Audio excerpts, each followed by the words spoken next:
Tak pernah memandang kekurangan, tapi ku cari kelebihannya, karena pasti ada mutiara di sana. Bukan kuantitas yang kami cari, tapi kualitas yang kami ciptakan. Hanya keikhlasan dan kasih sayang yang kami punya, karena itu adalah investasi kami yang terbesar.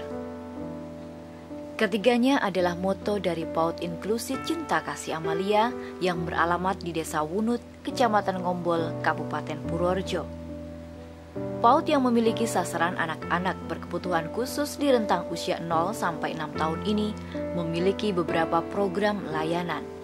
Di antaranya, pemeliharaan kesehatan dan konseling, deteksi dini bagi anak berkebutuhan khusus, untuk mengetahui rencana terapi yang diberikan serta membantu memudahkan masyarakat tak mampu untuk mencapai akses lebih dekat dan terjangkau. Melakukan rujukan ke fasilitas yang memadai dan membantu tindak lanjut terapi. Menyediakan fasilitas pendidikan bagi anak berkebutuhan khusus usia dini. Kelompok bermain belajar, terutama terfokus kepada orang tua murid agar mampu membimbing anak-anak mereka dalam bermain dan belajar. Meningkatkan peran serta masyarakat agar ikut peduli pada anak berkebutuhan khusus. PAUD Inklusi Cinta Kasih Amalia ini bekerja sama dengan banyak tenaga ahli.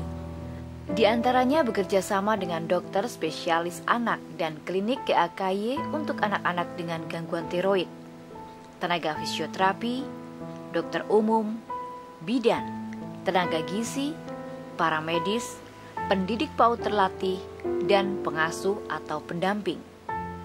Berawal dari rasa keprihatinannya terhadap anak-anak difabel atau sering disebut anak berkebutuhan khusus yang banyak ditemui di daerahnya, yang selalu dikucilkan dan tidak dianggap oleh masyarakat, Nurlina Sri Andalis, seorang bidan desa asal Desa Wunut, Kecamatan Ngombol, Purworejo, Jawa Tengah, tergerak hatinya untuk merintis sekolah inklusi untuk anak-anak usia dini difabel.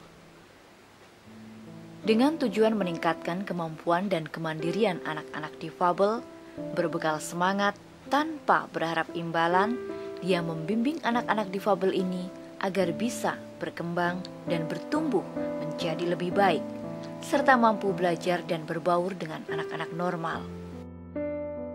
Dengan menggunakan dana pribadi, hasil menyisihkan sebagian hasil praktek sebagai bidan desa yang praktek di rumah maupun di puskesmas Ngombol, Nurlina Sri Andalis merintis sebuah PAUD inklusi yang menampung para anak-anak difabel di Desa Wunut dan sekitarnya.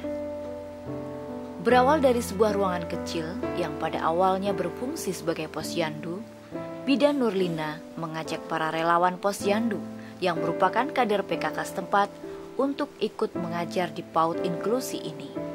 Hingga terkumpul 6 orang yang rela mengajar para siswa ini setiap hari tanpa mengharapkan bayaran. Kebetulan saya seorang bidan. Kami sering menemukan anak-anak berkebutuhan khusus ketika kita ada pemeriksaan SD, DTK, stimulasi dini, dan itu kami juga bingung anak ini mau kita larikan kemana.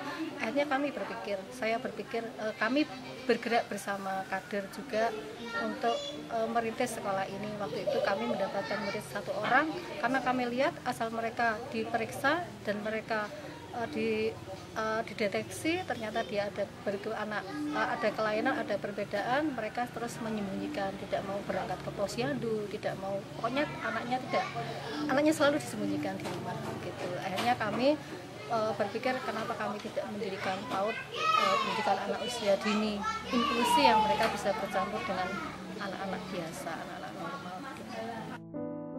Awalnya tidak mudah bagi bidan Nurlina dan teman-temannya untuk mengajak para orang tua anak berkebutuhan khusus untuk menyekolahkan putra-putrinya di PAUD-nya. Karena anggapan anak berkebutuhan khusus sebagai aib dan mempermalukan keluarga masih lekat di daerahnya. Sementara masyarakat sekitar pun masih memandang miring terhadap anak-anak ini. Hal tersebut menambah keengganan para orang tua untuk membawa anaknya ke sekolah. Namun, seiring pemahaman yang terus diberikan pada orang tua, akhirnya dengan terbuka mereka mau menyekolahkan anak-anaknya. Setelah 4 tahun berjalan, anak murid mereka kian bertambah. tidak hanya berasal dari daerah sekitar, namun juga dari berbagai kecamatan di Purworejo, seperti Grabak, Bayan, dan Kutoarjo. Murid difabel atau lebih sering disebut ABK, anak berkebutuhan khusus ini berjumlah lebih dari 10 orang.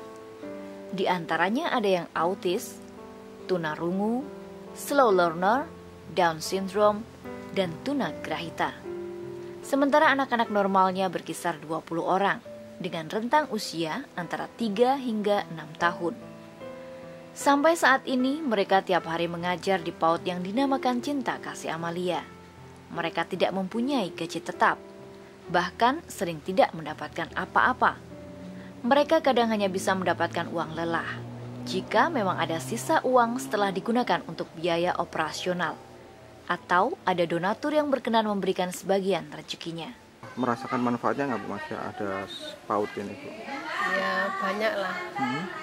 Ya tadinya kan pas kesini belum bisa apa-apa ya, sekarang kan mulai ada respon dikit, sedikit demi sedikit lah lagi kemajuan. Tadinya kan nggak ada, maksudnya tanggapan nggak dipanggil, belum ada nyaut, sekarang udah nyaut, udah itu nengok mau itu. Jalannya juga pas pertama kali kesini belum bisa jalan, sekarang udah mulai lancar. Tapi kalau sekarang juga masih dalam terapi lah, maksudnya udah mulai itu kan, kalau udah bisa jalan, tapi kalau itu jatuh kan belum bisa bangun sendiri, sekarang udah mulai bisa. Mereka pun tidak bisa berharap banyak pada orang tua murid, karena orang tua siswa pun hampir semuanya orang-orang yang tidak mampu, sehingga sekolah pun tidak menarik iuran tiap bulannya. Untuk mendapatkan tambahan dana, Bidan Nurlina sejak 1 tahun terakhir pun menggerakkan ibu-ibu di sekitar untuk mendirikan bank sampah. Sampah-sampah rumah tangga yang biasanya hanya mengotori lingkungan, setelah dipilah-pilah bisa menghasilkan uang. Hasilnya, selain untuk menambah pendapatan keluarga sekitar yang mayoritas ekonomi lemah, juga sebagai tambahan biaya operasional PAUD inklusi. Dari beragam aktivitasnya, mulai dari sebagai bidan di Puskesmas Kecamatan Ngombol, praktek di rumah, mengajar di PAUD inklusi, maupun di bank sampah, Bidan Nurlina tidak melupakan kodratnya sebagai ibu rumah tangga. Sebagai seorang istri dan ibu dari 3 anak, Bidan Nurlina selalu meluangkan waktu untuk keluarga, termasuk memberikan waktu yang lebih untuk putri bungsunya, yang juga merupakan anak berkebutuhan khusus, yang saat ini sudah duduk di kelas 4 SD.